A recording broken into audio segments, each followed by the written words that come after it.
அல்ஹம்துலில்லாஹி ரப்பில் ஆலமீன். அல்லாஹும்ம ஸல்லி அலா சய்யிதினா முஹம்மதின் அல்லாஹும்ம ஸல்லி அலைஹி வஸல்லம். கண்ணியத்திற்குரிய சகோதரர்களே, புனிதமான இந்த ரமலான் மாதத்திலே குர்ஆனில் கூறப்பட்ட நபிமார்களின் வரலாற்று தொடரை, குறிப்பாக பெயர் சொல்லப்பட்ட நபிமார்களினுடைய வரலாறுகளை நாம் தெரிந்து கொண்டு வருகிறோம். அந்த வரிசையிலே இன்றைக்கு நாம் பார்க்கக்கூடிய நபி ஹதரத் சையதுனா இப்ராஹிம் அலைஹிஸ்ஸலாம். இதுவரைய கிட்டத்தட்ட நம்ம 5 நபிமார்களுடைய வரலாறை படிச்சிட்டோம் இல்லை? உங்களை கேட்டு நான் நிர்பந்த சூழலை ஏற்படுத்த மாட்டேன்.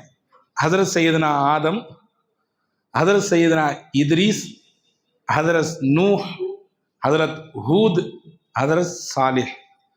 6வது இன்னைக்கு பார்க்க போகிறது இப்ராஹிம் அலைஹிஸ்ஸலாம். திருக்குர்ஆனிலே அல்லாஹ் இப்ராஹிம் என்ற பெயரை மட்டும் கிட்டத்தட்ட அவர்களுடைய வரலாறோடு சேர்த்து 69 இடங்களிலே சொல்கிறான். இப்ராஹிம் நபியை புகழ்ந்து ரொம்ப பாராட்டி அல்லாஹ் 35 இடத்துல பேசுகிறான் குர்ஆனிலே.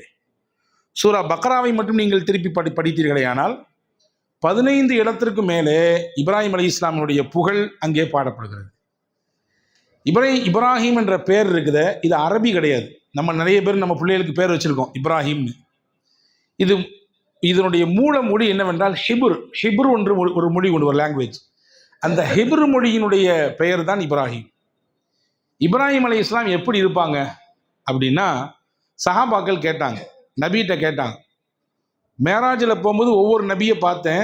ஈசா இந்த நிறத்தில், சிகப்பு நிறத்தில் இருந்தார். மூசா அலைஹிஸ்ஸலாம் குள்ளமாக இருந்தாங்க, கொஞ்சம் தடித்த உடல் தேகம் கொண்டவங்க, மாநிறம் அப்படின்னு ஒவ்வொரு நபிமாரை பற்றி சொல்ல வரும்போது சஹாபாக்கள் கேட்டாங்க, இப்ராஹிம் நபி எப்படி இருந்தாங்கன்னு கேட்டாங்க. இப்போ நபி சொன்னாங்க, என்னைய பார்க்குறீங்களா, நான் எப்படி இருக்கேன், இந்த மாதிரி தான் இப்ராஹிம் இருந்தாங்கன்னாங்க. இப்ராஹிம் அலைஹிஸ்ஸலாமுடைய தோற்றத்தை அப்படியே உரிச்சு வைத்ததை போன்று முஹம்மது ஸல்லல்லாஹு அலைஹி வஸல்லம் அவர்களுக்கு அல்லாஹ் வழங்கியிருந்தான். இப்ராஹிம் என்றால் என்ன பொருள், இப்ராஹிம் என்ற பெயருக்கு என்ன பொருள் அப்படின்னா, இந்த உலகத்திலே ஆகச்சிறந்த தலைவராக, சிறந்த வழிகாட்டியாக என்ற பல பொருளை தாங்கி நிற்கக்கூடிய பெயர் இப்ராஹிம். ஆனால் நம்மளை பொறுத்தவரைய இப்ராஹிம்னா நமக்கு என்ன ஞாபகம் வரும்? நம்பிக்கை ஞாபகம் வரும். இறை நம்பிக்கை எப்படி இருக்கணுன்றது அவங்கள வச்சு தான் ஞாபகம் வரும். தியாகம் ஞாபகத்துக்கு வரும். இப்ராஹிம் என்றால் இறையச்சம் ஞாபகத்திற்கு வரும். இப்ராஹிம் என்றால் தலைமைத்துவ பண்பு எப்படி இருக்கணும், ஒரு தலைவர் என்றால் எப்படி இருக்கணும், ஒரு சமூகத்தை கட்டி ஆளக்கூடிய தலைமைத்துவ பண்பு இப்ராஹிம் அலைஹிஸ்ஸலாம் இடத்திலிருந்து தான் படிக்கணும். அன்பான சகோதரர்களே, இப்ராஹிம் அலைஹிஸ்ஸலாமுக்கு இன்னொரு சிறப்பு பெயர் உண்டு, அபுல் அம்பியா. நபிமார்களுக்கெல்லாம் தந்தை என்று பொருள். அபுல் அம்பியா ஏன் சொல்றேன்னு சொன்னா, மொத்தம் 4 வேதங்கள் வழங்கப்பட்டிருக்கு நமக்கு. அந்த 4 வேதம் கொடுக்கப்பட்ட நபிமார்கள் ஹதரத் இப்ராஹிம் அலைஹிஸ்ஸலாமுடைய சந்ததிகளில் வரக்கூடியவங்க தான். இவங்க குடும்பத்துக்காரங்க. ஹதரத் சையதுனா மூசா அலைஹிஸ்ஸலாம் ஆகட்டும், ஈசா அலைஹிஸ்ஸலாம் ஆகட்டும், தாவூத் அலைஹிஸ்ஸலாம், முஹம்மது ஸல்லல்லாஹு அலைஹி வஸல்லம், இந்த 4 வேதமும் அருளப்பட்ட இந்த நபிமார்கள் ஹதரத் இப்ராஹிம் அலைஹிஸ்ஸலாமுடைய சந்ததிகளிலே வரக்கூடியவர்கள். எனவே தான் ரசூலுல்லாஹ் சொன்னாங்க, தன்னை பற்றி சொல்லும்போது சொன்னாங்க, அன தஅவத்து அபி இப்ராஹிம், நான் யார் தெரியுமா, எங்க அப்பா, எங்களுடைய அத்தா இப்ராஹிம் அலைஹிஸ்ஸலாமுடைய துவான்னாங்க. அவங்க செஞ்ச துவாவினால தான் அல்லாஹ் என்னைய கொண்டு வந்தான் அப்படின்னு சொன்னாங்க. இப்ராஹிம் அலைஹிஸ்ஸலாமுடைய தந்தை என்ன செய்தார், வரலாறு சொல்லுகிறது. நீங்கள் குர்ஆனை நேற்று கூட நாம் அந்த வசனங்கள் எல்லாம் ஓதினோம். ஆசர் என்ற பெயரிலே குர்ஆனிலே அல்லாஹ் அந்த பெயரை பதிவு செய்கிறான். ஆசர் என்பவர் இப்ராஹிமின் தந்தை கிடையாது. இப்னு கஸீர் ரஹ்மத்துல்லாஹ் சொல்றாங்க, ஆசர் என்பவர் சிறிய தந்தை. இப்ராஹிம் அலைஹிஸ்ஸலாமுடைய தந்தைக்கு பெயர் தாரிக். தாரிக் என்பதுதான் இப்ராஹிம் அலைஹிஸ்ஸலாமுடைய அத்தா பேர். சரி, இப்ராஹிம் அலைஹிஸ்ஸலாமுடைய தந்தை என்று குர்ஆன் அல்லாஹ் சொல்றான், அப்ப என்ன அர்த்தம் அப்படின்னு கேட்டீங்கன்னா, பொதுவாகவே இஸ்லாமிய மார்க்கம் தந்தையோடு உடன் பிறந்த சகோதரர் இருக்காங்கல்ல, பெரியத்தா சின்னத்தா, இவங்களுக்கெல்லாம் என்ன கிரேடு கொடுக்குன்னா அத்தாவுடைய கிரேடு. அத்தாவுக்கு என்ன மரியாதையையும் கண்ணியத்தையும் ஒரு சிறந்த ஒரு மரியாதை கொடுப்போமோ அதே மாதிரி பிள்ளையாகப்பட்டவங்க, தன்னோட அத்தாவோட பிறந்தவங்க, தன்னுடைய தகப்பனாரோடு பிறந்த பெரியத்தா சின்னத்தா, இவங்களுக்கெல்லாம் அவ்வளோ பெரிய மரியாதை தரணும். எனவே தான் அல்லாஹு தாலா இப்ராஹிம் அலைஹிஸ்ஸலாமுடைய தந்தையோடு பிறந்த ஆசரை இப்ராஹிம் தந்தைன்னு பேசுகிறான். அப்படின்னா என்ன அர்த்தம், அவருடைய சிறிய தகப்பனார் தான் அவர். அல்லாஹ் அது இதனுடைய விரிவுரையாக நமக்கு விளக்கம் தர்றாங்க. இந்த ஆசர் என்ன செஞ்சாரு, இவங்க எங்க வாழ்ந்தாங்க, பாபிலோன் சொல்லுவோம். நீங்க ஹிஸ்டரியெல்லாம் படிச்சிங்க சொன்னா பாபிலோன் இன்னைக்கும் கூட தொல்லியல் துறை சார்ந்த விஷயங்களுக்குலாம் அங்கே நிறைய ஆய்வுகள் நடக்குது. இந்த பாபிலோன் என்பது இன்றைக்கு இருக்கக்கூடிய ஈராக்கினுடைய ஒரு குறிப்பிட்ட பகுதி. அங்கே தான் ஹசரத் இப்ராஹிம் அலைஹிஸ்ஸலாம் பிறந்தாங்க. இந்த ஆசர் இருக்கார, இவருடைய சொந்த தொழில் என்னன்னு கேட்டிங்கன்னா சிலை செய்து விற்பனை செய்வது, சிலைகளை செஞ்சு செஞ்சு செஞ்சு செஞ்சு விற்பனை பண்ணுறது. இப்ராஹிம் அலைஹிஸ்ஸலாம் சின்ன பிள்ளையா இருக்கும்போதே விவரமாக இருந்தாங்க. சின்ன பிள்ளையா இருக்கும் பொழுதே சத்தியத்தை தேடினாங்க. அதாவது அந்த வாலிபத்தை நோக்கி நகரக்கூடிய அந்த வயது, அந்த டீனேஜ் பருவம் இருக்குல்ல, அந்த காலகட்டத்திலேயே உண்மையை தேடக்கூடிய அந்த தேடல் அவங்களுக்கு இருந்துச்சு. ஆனால் சின்னத்தா ஜாசரு சிலைகளை கையில் கொடுத்து கொண்டு போய் வித்துடுவான்னு பாரு. அதை தூக்கிட்டு போவாங்க. போகும்பொழுது அந்த சிலைகிட்ட பேசுவாங்களாம், உனக்கு ஏதாவது நான் சாப்பாடு தர்றேன் சாப்பிட்றியா அப்படின்னு கேட்பாங்களாம். உனக்கு கொஞ்சம் தண்ணி தர்றேன் குடிக்கிறியா, அல்லது எனக்கு கொஞ்சம் ரொம்ப தாகமாக இருக்குது கொஞ்சம் ஜூஸ் தாயேன், இப்படிலாம் கேட்பாங்க போல தெரியுது. அந்த சிலை ஏதாவது பதில் சொல்லுமா? ஏதாவது கேட்ட கேள்விக்கு அதுலேருந்து பதில் கிடைக்குமா? ஒன்றும் கிடைக்காது. திருப்பி கொண்டு வந்து அப்படியே அதை தண்ணியில் தூக்கி போட்டுட்டு அப்பாட்ட வந்து சொல்லுவாங்க, என்னங்க கடவுள்னு சொல்லி இதை நீங்கள் வணங்குறீங்களே, நான் தண்ணி குடிக்கிறியான்னு கேட்க ஒன்றும் பதில் சொல்ல மாட்டேங்குது, சாப்பிட்றியான்னு கேட்க பதில் சொல்ல மாட்டேங்குது, சரி நீ தான் சாப்பிடல எனக்காவது இதாக வாங்கி கொடு அப்படின்னு சொல்கிறேன், ஒன்றும் தர மாட்டேங்குது. நம்ம பேசுறதையே அதுக்கு விளங்க மாட்டேங்குது, நம்ம கேட்கறது அதுக்கு புரிய மாட்டேங்குன்னா எப்படி நம்முடைய கோரிக்கை அது எடுத்துக்கும்? எப்படி அதை கடவுளாக நினைச்சு நம்மளால வழங்க முடியும் அப்படின்னு சொல்லி தன்னுடைய தந்தை இடத்திலே அறிவார்ந்த ரீதியிலே வினாக்கடை தொடுத்தார். இன்னைக்கு இருக்கக்கூடிய சிறுவர்கள் மாதிரிலாம் கிடையாது. இன்னைக்கு பிள்ளைகள்லாம் வித்தியாசமா கேட்கிறான். ஒரு வாத்தியார் கேட்டார், டேய் பெர்னார்ட் ஷா எந்த நூற்றாண்டுல வாழ்றாருன்னு கேட்கிறாரு. பதில் தெரிஞ்சா பதில் தெரியும் சொல்லணும், இல்லைன்னா இல்லைன்னு சொல்லணும். ஒருத்தன் எந்திரிச்சான், சார் நமக்கு எது தேவையில்லையோ அதை பத்தி பேசாதீங்க சார், எது நமக்கு தேவையே இல்லையோ அதை பத்தி ஏன் சார் கேள்வியை கேட்குறீங்க அப்படின்னு. இப்படி குதர்க்கமாக யோசிக்கக்கூடியவர்கள் இன்றைய காலகட்டத்தில் இருக்கக்கூடிய பிள்ளைகள். ஆனால் இப்ராஹிம் அலைஹிஸ்ஸலாம் எவ்வளவு நுட்பத்தோடு அறிவோடு ஆற்றலோடு இந்த கேள்வியை கேட்டிருக்காங்கன்றதை நம்ம கவனிக்கணும். எனவே தான் அல்லாஹ் அல் குர்ஆன்ல சொல்றான், வலக்கத் ஆத்தைனா இப்ராஹிம் ருஷ்தஹு மின் கபில் வ குன்னா பிஹி ஆலிமீன். சின்ன வயதிலேருந்தே அவருக்கு நாம் நேரான வழியை காட்டிவிட்டோம் என்று அல்லாஹ் சொல்கிறான். இன்ஷா அல்லாஹ் நாளைக்கு நம்ம படிப்போம், நம்ம பார்ப்போம். லூத் நபி யார் என்றால் இப்ராஹிம் அலைஹிஸ்ஸலாமோடு சகோதரன் ஒருத்தர் இருந்தார், ஹாரன் அப்படின்னு சொல்லி, அவர் பெத்த புள்ள தான் லூத். அதாவது இப்ராஹிம் அலைஹிஸ்ஸலாமோட சகோதரருடைய மகன் லூத் அலைஹிஸ்ஸலாம். ஹஜ்ரத் இப்ராஹிம் அலைஹிஸ்ஸலாமுடைய வரலாற்றிலே நாம கவனிக்க வேண்டிய ரொம்ப முக்கியமான பாடம் என்னன்னா, அல் குர்ஆன் அவர்களுக்கு புகழாரம் சூட்டுவதில் உச்சபட்சம் என்ன தெரியுமா? அல்லாஹ் சொல்றான், இன்ன இப்ராஹிம கான உம்மா, அவர் தனி மனிதர் கிடையாது, அவர் தனி சமுதாயம்ன்றான் அல்லாஹ். அதாவது அவ்வளவு பெரிய ஆற்றல் அவருக்கு இருக்குது. ஒரு தனி சமுதாயத்தால் செய்ய வேண்டிய வேலையை இப்ராஹிம் நபி தனி ஆளா இருந்து செஞ்சாங்க. அவர் வாழ்ந்த காலகட்டத்திலே அங்கே சிலை வணக்கங்கள் அதிகமா இருந்துச்சு. அதை பத்தி பேசிக்கிட்டே இருந்தாங்க, தொடர்ச்சியா பரப்புரை செஞ்சுட்டே இருந்தாங்க, மக்களுக்கெல்லாம் இதை எடுத்து வச்சுட்டே இருந்தாங்க. இப்படி உங்களுக்கு உதவாத, உங்களுக்கு எந்த புண்ணியத்தையும் தராத, உங்க நல்லது கெட்டது விஷயத்துல பங்கெடுக்காத, நீங்க சொல்லக்கூடிய விஷயத்த காது கொடுத்து கூட கேட்காத, உங்க கண்ணீருக்கு பதில் சொல்லாத, இதையா நீங்கள் கடவுள் நினைத்து வழங்குறீங்கள் அப்படின்னு சொல்லிக்கிட்டே இருந்தாங்க. ஒரு கட்டத்துல அந்த ஊர்ல ஒரு திருவிழா நடந்துச்சு. அந்த திருவிழாக்கு எல்லாரும் போறாங்க. போகும் பொழுது இவரையும் கூப்பிடுறாங்க, இப்ராஹிம் அலைஹிஸ்ஸலாமை கூப்பிடுறாங்க. இப்ராஹிம் நபி சொன்னாங்க, கால இன்னி சகீம், எனக்கு கொஞ்சம் நோய் இருக்கு, கஷ்டம் இருக்குது, எனக்கு கொஞ்சம் உடம்பு சரியில்லைன்னு சொல்றாங்க. ஹஜ்ரத் ரசூலுல்லாஹி ஸல்லல்லாஹு அலைஹி வஸல்லம் சொல்லுவாங்க, ஹஜ்ரத் ரசூல் ஸல்லல்லாஹு அலைஹி வஸல்லமுடைய ஹதீஸ்களிலே வந்திருக்கிறது, இப்ராஹிம் அலைஹிஸ்ஸலாம் 3 பொய் சொல்லியிருக்காங்களாம். அது உண்மையிலே பொய் கிடையாது, அதனுடைய விளக்கத்தை நான் சொல்றேன். ஆனால் 3 விஷயத்துல ஹஜ்ரத் இப்ராஹிம் அலைஹிஸ்ஸலாம் பேசியிருக்காங்க. ஒன்று, நான் நோயாளின்னு சொன்னது உண்மையிலே நோயா இல்லை, மன ரீதியாக மக்கள்லாம் அதாவது தாறுமாறா திரும்பி இருக்கிறாங்க, இவங்களை நான் இன்னும் சரியான வழிக்கு கொண்டு வரலையே என்பதை நினைச்சு ஒரு விதமான நோய்க்கு நான் ஆளாயிட்டேன்னு அர்த்தம். அதுதான் அதுக்கு அர்த்தம். இப்ராஹிம் அலைஹிஸ்ஸலாம் இன்னொரு இடத்துல சொன்னார்கள், என்ன சொன்னாங்க? சிலைகள் எல்லாத்தையும் அடிச்சு உடைச்சிட்டு இது யார் உடைச்சான்னு சொல்லி இப்ராஹிம் கேள்வி கேட்கும் போது இப்ராஹிம் சொல்லுவாங்க, அந்த பெரிய சில களத்துல தான் கோடாரி கிடக்குது, அதுதான் அந்த வேலையை பார்த்துருக்கும், இவங்க தான் அடிச்சாங்க, அதுதான் இந்த வேலையை பார்த்துருக்குன்னு சொன்னாங்க. இது 2வது. 3வதாக வரலாற்றில் வருகிறது, தன்னுடைய மனைவி சாரா அம்மாவை கூட்டு அவங்க ஹிஜ்ரத் போவாங்க. போகும் பொழுது ஒரு கொடுமைக்கார அரசன் என்ன செய்வான், இவங்க ஒரு இளம் பெண்ணோட வந்திருக்கிறாங்கன்ற செய்தியை கேள்விப்பட்டு அந்த பெண்ணை எப்படியாவது அனுபவிக்கணும், அந்த பெண்ணை நம்முடைய கஸ்டடியில கொண்டு வந்தோம்னு நினைச்சு இப்ராஹிம் அலைஹிஸ்ஸலாம் முதல்ல பேசுவான், யார் அது அப்படின்னு. இப்ராஹிம் அலைஹிஸ்ஸலாம் சொல்லுவாங்க, என்னுடைய சகோதரின்னு சொல்லுவாங்க. உண்மையிலே மனைவி தான், ஆனா சகோதரின்னு சொல்லுவாங்க. என்ன அடிப்படையில் சொன்னாங்க சகோதரின்னு? ஈமானி அடிப்படையில். நம்ம எல்லாருமே அல்லாஹ்வை ஏற்றிருக்கோம், அல்லாஹ் ஒருவன்றதை நம்பி இருக்கோம், அந்த அடிப்படையில் ஒரு சகோதரத்துவம் உண்டு நமக்கு இடையில.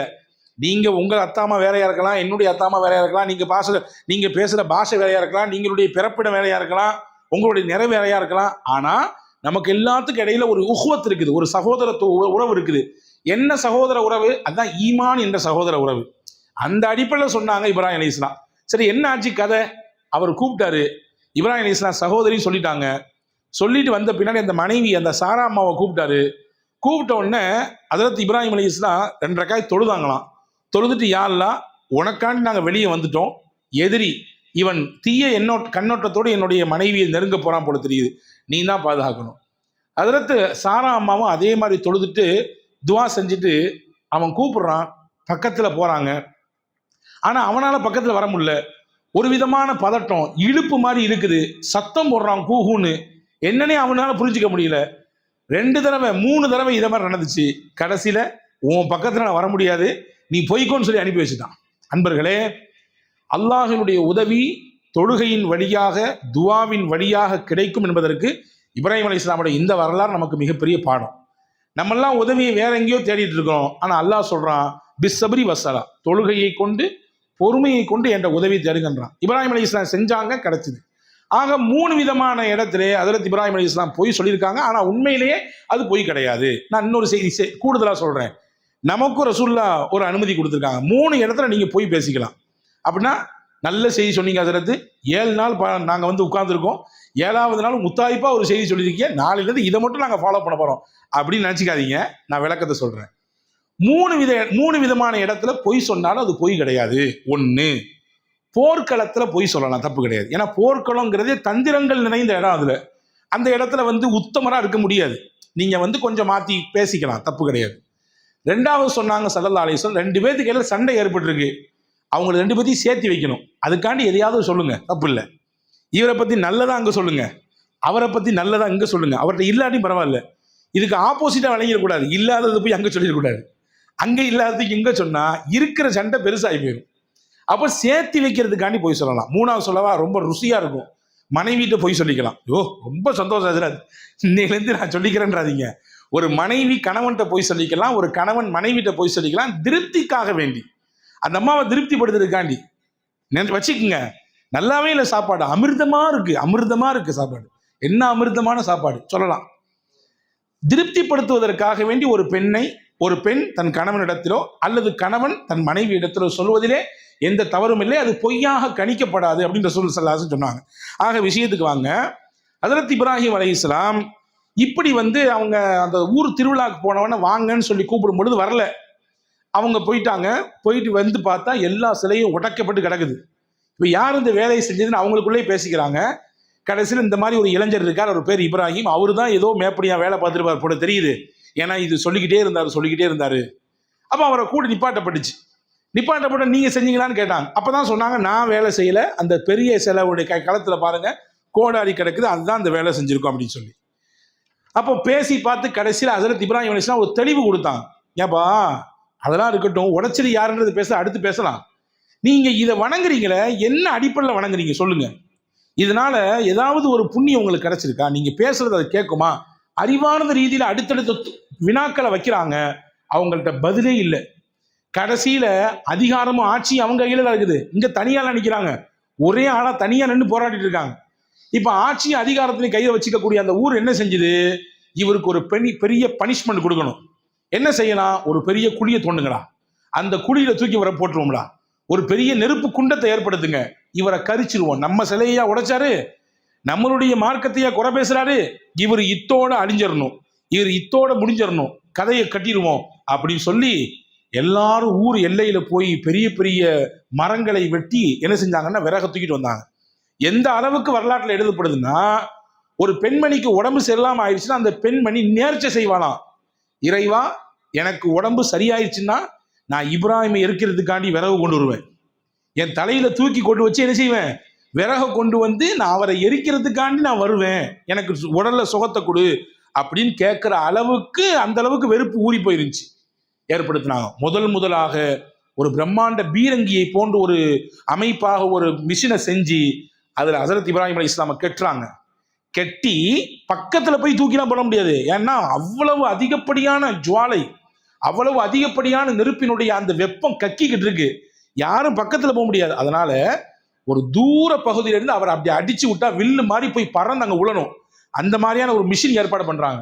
அந்த மிஷின்ல அவர் கட்டப்படுறாரு. ஊர் மொத்தமும் நின்று பாக்குது, ஒட்டுமொத்த ஊரும் நின்று பாக்குது. இப்பதான் ஹஜரத் இப்ராஹிம் அலைஹிஸ்ஸலாம் நம்பிக்கையோடு சொன்ன வார்த்தை, ஹஸ்பி அல்லாஹ் வ நிஅமல் வக்கீல். என்னை எல்லாரும் சேர்ந்து என் மேல கட்டம் கட்டுறீங்க, ஆனா எனக்கு உதவி செய்யறவன் அல்லாஹ் மட்டும்தான். அவனுடைய அந்த மகத்தான கருணையும் உதவி எனக்கு கிடைக்கும்னு நம்புறேன்னு உறுதியா சொன்னாங்க. இந்த வார்த்தை எவ்வளவு பவர்ஃபுல்லான வார்த்தை தெரியுமா? சாதாரண வார்த்தை நினைக்காதீங்க. இப்ராஹிம் அலைஹிஸ்ஸலாம் முதல்ல உலகத்துல சொன்ன வார்த்தை ஹஸ்புன் அல்லாஹு வ நிஅமல் வக்கீல். கஷ்டத்திலும் நெருக்கடியிலும் கவலையிலும் வேதனையிலும் கண்ணீரிலும் தத்தளிக்கக்கூடியவர்கள் சொல்ல வேண்டிய வார்த்தை ஹஸ்புன் அல்லாஹு வ நிஅமல் வக்கீல். எனக்கு அல்லாஹ் இருக்கிறான், எனக்கு எதிராக என் குடும்பமே திரண்டாலும், எனக்கு எதிராக என் தொழிலில் போட்டியாளர்கள் மொத்தம் திரண்டாலும், எனக்கு எதிராக என்னுடைய தெருக்காரங்க திரண்டாலும், எனக்கு எதிராக நான் நல்லதுல இருக்கிறேன், எனக்கு தெரியும் நான் உண்மையில இருக்கேன், ஆனா அதை பொறுத்துக்க முடியாம வெம்பி போய் எனக்கு எதிராக திரண்டாலும் என் கூட அல்லாஹ் இருக்கிறான். நீ மொத்த திரண்டுக்கோ, பிரச்சனை இல்லை, என் கூட அல்லாஹ் இருக்கிறான் அப்படின்ற வைராக்கியமான வார்த்தை இது. ஹஜரத் இப்ராஹிம் அலைஹிஸ்ஸலாம் சொன்னாங்க. வரலாறு சொல்லுது, ஹஜரத் இப்னு கசீர் ரஹ்மத்துல்லாஹி சொல்றாங்க, தூக்கி எறியப்பட்டார். அல்லாஹ் போறதுக்கு முன்னாடியே நெருப்பு கட்டளையிட்டான். என்ன கட்டளையிட்டான்? ஏன்னா நம்ம கேள்விப்பட்ட வரலாறு, இதனுடைய நுட்பத்தை மட்டும் சொல்றேன். பர்தன் வ சலாமன், நீ இதமாக குளிர் தரக்கூடிய ஒன்றாக இப்ராஹிமுக்கு மாறிடணும். ஹஜரத் இப்னு அப்பாஸ் ரலியல்லாஹு சொல்றாங்க, அல்லாஹ் குளிர் கொடுக்கக்கூடியதா மாறிடுன்னு சொல்லல. எப்படி சொல்றான்? இதமான குளிர். வெறுமென்னு அல்லாஹ் குளிர்னு சொல்லியிருந்தா, குளிர்ல ஒரு வகை இருக்குது, ரொம்ப கஷ்டத்தை கொடுத்துரும் இல்லையா? ஒரு குறிப்பிட்ட டெம்பரேச்சருக்கு மேல குளிர் இருந்தா என்ன ஆகும்? முதல்ல ஏசி ஆஃப் பண்ணுங்க அப்படின்போம் இல்லையா? ஒரு குறிப்பிட்ட அளவுக்கு மேல போகும்போது மூக்குல இருந்து ரத்தம் வந்து போயிடும். இந்த மேற்கத்திய நாடுகள்லாம் பாக்குறோமா இல்லையா? அங்க வாழ்றதே மிகப்பெரிய சவால் இல்லையா? அப்போ அந்த குளிர் இருக்க கஷ்டத்தை கொடுக்கும். ஹஜரத் இப்ராஹிம் அலைஹிஸ்ஸலாமுக்கு அப்படி குளிர் அல்லாஹ் கொடுக்கல, இதமான குளிர். இதமான குளிர், அந்த குளிர்ல இருக்கிறது ரொம்ப சூப்பரா இருக்கும், ரொம்ப அழகா இருக்கும். அப்படியான ஒரு அமைப்பை அல்லாஹ் கொடுத்தான். அது மட்டுமல்ல, அங்கே அவர்களுக்கு ஏதாவது ஏற்பட்டதா? இப்னு கசீர் ரஹ்மத்துல்லாஹி சொல்றாங்க, அந்த தீயிலிருந்து இப்ராஹிம் அலைஹிஸ்ஸலாமுக்கு என்ன ஏற்படுது தெரியுமா? போய் சும்மா அப்படி வேர்வை விட்டு தொடச்சு விட்டாங்க. அப்படிதான், வேற ஒண்ணுமே நடக்கல. வேர்வை மட்டும் லைட்டா அப்படி தொடச்சு விட்டாங்க. தீக்குள்ளதான் இருக்கிறாங்க, ஒட்டுமொத்த ஊரும் பாக்குது. ஹஜரத் இப்ராஹிம் அலைஹிஸ்ஸலாம் சொல்றாங்க, என்னுடைய நாட்களிலேயே மிகச்சிறந்த நாள். ஹஜரத் இப்ராஹிம் நபி தன்னுடைய வாழ்வின் கடைசி சமயத்தில் சொன்ன வார்த்தை, நான் வாழ்ந்த வாழ்க்கையிலேயே மிகச்சிறந்த நாள் என்ன தெரியுமா? 50 நாள். அந்த 50 நாளும் ஊர் சுத்தி என்னை வேடிக்கை பார்த்தது, நான் தீக்குள்ள இருந்தேன். அந்த பகலும் அந்த இரவும் மாதிரி எனக்கு வாழ்க்கையில வேற நாளே கிடையாது. நான் எங்க இருக்கும்போது சொன்னாங்க, நம்ம சுவிட்சர்லாந்துக்கு போனோம்ல கல்யாணம் முடிச்ச புதுசுல, அதெல்லாம் அதை நினைச்சு சந்தோஷப்படுவான். ஹஜரத் இப்ராஹிம் அலைஹிஸ்ஸலாம் சொல்றாங்க, அந்த 50 நாள் தீக்குள்ள இருந்த நாள் இருக்குல்ல, எனக்கு அப்படி ஒரு இன்ட்ரெஸ்டான ரொம்ப ரொம்ப சந்தோஷத்தை தரக்கூடிய நாள்னா அதுதான் அப்படின்னு சொல்றாங்க இப்ராஹிம் அலைஹிஸ்ஸலாம். அப்படின்னா இது எப்படி கிடைச்சது தெரியுமா? ஹஸ்புனல்லாஹு நிஅமல் வக்கீலுக்கு அல்லாஹ் கொடுத்த பவர். அல்லாஹ் இருக்கிறான், எனக்கு அவன் துணை நிற்பான்ற அந்த வார்த்தைக்கு அல்லாஹ் கொடுத்த பவர். ஹஜரத் இப்ராஹிம் அலைஹிஸ்ஸலாம் தன்னுடைய வாழ்நாள் முழுவதும் அந்த தீயில் கிடந்த நாட்களை நினைத்து பார்த்தார்கள். அல்லாஹ் அதன் மூலமாக ஒரு பெருங்கொண்ட சமூகத்திற்கு மாற்றத்தை கொடுத்தான். ஆயிஷா அம்மா ரலியல்லாஹு தஆலா வீட்டுல ஒரு சின்ன ஈட்டியை மாற்றி வச்சிருப்பாங்களாம். எதுக்கு தெரியுமா? பல்லி வந்துச்சுன்னா அதை வச்சு அடிச்சிருவாங்க, அதை வச்சு அடிப்பாங்க. அடிச்சு போட்டு ஒரு காரணம் சொன்னாங்க. ரசூலுல்லாஹ் சொன்னாங்க, பல்லியை நீங்க வீட்டுல பாத்தீங்கன்னா அடிச்சிருங்க, போட்டுன்னு விட்டுறாதீங்க. ஏன்னா இப்ராஹிம் அலைஹிஸ்ஸலாம் நெருப்பு கொண்டத்துல தூக்கி போடும் பொழுது எல்லா உயிரினங்களும் அந்த நெருப்பை எப்படியாவது அணைச்சிடலாமான்னு நினைச்சது. இந்த பல்லி பல்லி இது மட்டும் ஊதி அந்த நெருப்பை பெருசாக்குச்சான். எனவே கலீலுல்லாஹ் இப்ராஹிம் அலைஹிஸ்ஸலாம் அன்னவர்களுடைய அந்த நெருப்பு குண்டத்தின் தீ பெருகுவதற்கு இது காரணமா இருந்ததுனால அதை பார்த்தீங்கன்னா விட்டுறாதீங்க, அடிச்சிருங்கன்னு ரசூல் ஸல்லல்லாஹு அலைஹி வஸல்லம் சொல்லியிருக்காங்க அப்படின்ற செய்தியை ஹஜரத் ஆயிஷா ரலியல்லாஹு தஆலா சொல்லி தர்றாங்க. அப்போ இந்த இடத்துல அல்லாஹ் வெற்றியை கொடுத்துட்டான். சோதனை தான், ஆனா நம்பிக்கைக்கு அல்லாஹ் கொடுத்த பலன் வெற்றி. ஹஜரத் இப்ராஹிம் அலைஹிஸ்ஸலாம் அங்கிருந்து மறுபடியும் வந்தாங்க, வெளியே வந்தாங்க. நும்ரூத் என்ற மன்னன் அங்கே ஆட்சி செய்து கொண்டிருந்தான். அவன் மறுபடியும் டார்ச்சர் பண்றான், வா விவாதம் பண்ணலான்னு கூப்பிடுறான். இப்ராஹிம் அலைஹிஸ்ஸலாம் போறாங்க, அவன்கிட்ட விவாதம் பண்றாங்க. என்ன உன் ரப்பை பத்தி சொல்லு. இப்ராஹிம் நபி சொன்னாங்க, என்னுடைய ரப்பு யாரு தெரியுமா? அவன் தான் உயிரை கொடுக்கான், அவன் தான் உயிரை எடுப்பான். அது எனக்கும் தான் இருக்குதே, 2 பேரும் வாங்கடாங்க, உனக்கு நான் உயிர் பிச்சை கொடுக்குறேன், போயிட்டு வா, இங்க வா, உனக்கு மரண தண்டனை, குத்து கொண்டாச்சு. இப்ப நானும் தான் உயிரை கொடுக்க, நானும் தான் உயிரை எடுக்கிறேன், என்ன உன் ரப்பு என்ன பெரிய ஆளா அப்படின்னு கேட்டாங்க. ஹஜ்ரத் இப்ராஹிம் அலைஹிஸ்ஸலாம் சொன்னாங்க, என் ரப்பு யார் தெரியுமா? கிழக்கிலிருந்து சூரியனை உதைக்க செய்கிறான், மேற்கில் மறைய செய்கிறான். உனக்கு ரப்புன்ற ஆற்றல் இருந்தா அவன் யாரு தெரியுமா? நும்ரூது 400 வருஷம் ஆட்சி செஞ்சவன். 400 வருஷம் அவன் தான் தலைவர். 15 வருஷம் ஆட்சியே தலையை பிக்கிற மாதிரி இருக்குது, இல்ல எப்பண்டா போய் தொலைவான்ற மாதிரி இருக்குது. 400 வருஷம் ஒருத்தன் ஆட்சி அதிகாரத்துல உட்கார்ந்தா எவ்வளவு தலக்கணம் ஏறி இருக்கும் அவனுக்கு. ஆட்சி அதிகாரம் ஒரு போதைங்க, அந்த போதை ஏறிடுச்சுன்னா கீழே இறங்காது டக்குன்னு. அவன் பேசினா என்ன நீ சொல்லு பார்ப்போம் அப்படின்னா, ஹஜ்ரத் இப்ராஹிம் சொன்னாங்க, மேற்கிலிருந்து ஒன்னால முடியுமானால் இன்னைக்கு சூரியனை உதிக்க செய், கிழக்கில் மறைய செய்யினாங்க. அப்போ சொன்னவன வாயடைச்சு போனான். இப்போ அடுத்து இவரையும் இவருடைய குடும்பத்தையும் பட்டினி போடுறதுன்னு சொல்லி நம்புறது முயற்சி பண்ணா, ஒரு கட்டத்துல எல்லாருக்கும் உணவு கொடுத்தான், ரேஷன் கொடுத்தான். இப்ராஹிம் அலைஹிஸ்ஸலாம் பைய தூக்கிட்டு போனாங்க, நீ வெளியே போயா, உனக்கு கிடையாது, இந்த ஊர்ல வாழ்றதுக்கு உனக்கு தகுதி கிடையாது, நீ சாப்பிட்றதுக்கு செத்து போ, சாப்பாடு இல்லாம நீயும் உன் குடும்பமும் செத்து போட்டோம் அப்படின்னு சொன்னான். கண்ணுக்கு எதிரில் சொன்னான். யாரும் ஆதரிக்க ஆள் இல்லை.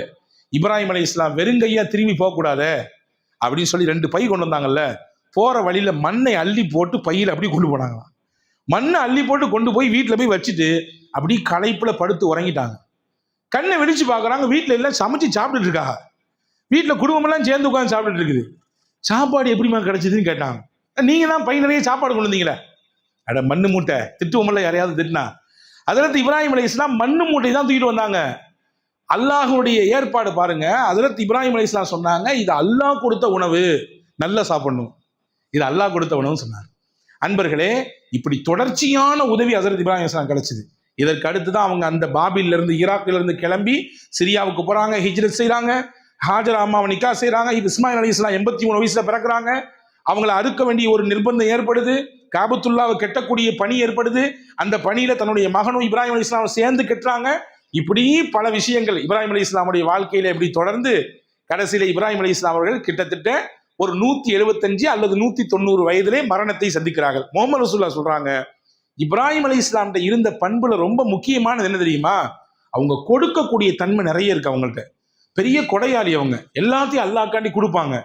ஒரு நாள் வந்து அவர் வீட்டுக்கு ஒருத்தர் வந்தாராம். எப்பவுமே விருந்தாளி இல்லாமல் சாப்பிட்றது இல்லை இப்ராஹிம் அலைஹிஸ்ஸலாம். வெளியே போய் சுத்தி பார்க்குறாங்க, யாருமே கிடைக்கல. கடைசியில் ஒரு வெறுங்கோயில் வீட்டுக்கு வந்தா வீட்டில் ஒருத்தர் நிற்காரு. யாரப்பா நீங்க, ஏன் அனுமதி இல்லாமல் வீட்டில் வந்திருக்க? அல்லாஹ்வினால் அனுப்பப்பட்ட நபி, ஒரு மலக்கு நான் சொன்னாங்க. மலக்கா, எதுக்கு வந்திருக்கீங்க சொல்லுங்கன்னாங்க. இல்ல, இந்த ஊர்ல ஒருத்தர் இருக்காரு, அவர் அல்லாஹ் தன்னுடைய உற்ற நேசராக எடுத்துக்கொண்டான், தனக்கு ரொம்ப ரொம்ப டியர் ஃப்ரெண்டா அல்லாஹ் அவரை வந்து ஆக்கி வச்சிருக்கான். இப்ராஹிம் நபி கேட்டாங்கன்னா, அவர் யாருன்னு சொல்லுங்க. ஒரே ஒரு நாள் 1 மணி நேரம் அவருக்கு கூட போய் நான் உட்கார்ந்து வந்துருக்கேன். அல்லாஹ்வுடைய நெருங்கிய நண்பராச்சே, ஏன்னா அவரோட நான் வந்து தோழமை கொண்டுக்கிறேன். வந்து மலக்கு சொன்னாலும் சிரிச்சிட்டு, வேற யாரும் இல்லை, நீங்க தாங்க அது, நீங்க தான் அது, உங்களை தான் அல்லாஹ் உற்ற நண்பா தேர்ந்தெடுத்திருக்கான். அடுத்து கேட்டாங்க கொஸ்டின், என்னைய அப்படி எடுக்கிறதுக்கு என்ன காரணம், என்ன அப்படி சிறப்பம்சம் இருக்கு? 2 தன்மை சொன்னாங்க. அது நம்மள்ட்ட இருந்தால் நமக்கும் நம்மளையும் அல்லாஹ்வுக்கு பிடிக்கும். முதல் தன்மை என்ன தெரியுமா? நீங்க பிறருக்கு கொடுக்குறீங்க, அது உங்க ஒரு தன்மை. 2வது, உங்க சொந்த தேவைக்காண்டி யார்ட்டையும் கை ஏந்துறதே கிடையாது, தாங்கன்னு கேட்கறதே கிடையாது. இது உயர்ந்த தன்மை. இந்த 2ம் அது உங்கள்ட்ட இருக்கிறதுனால அல்லாஹ்வுக்கு ரொம்ப பிடிக்கும்.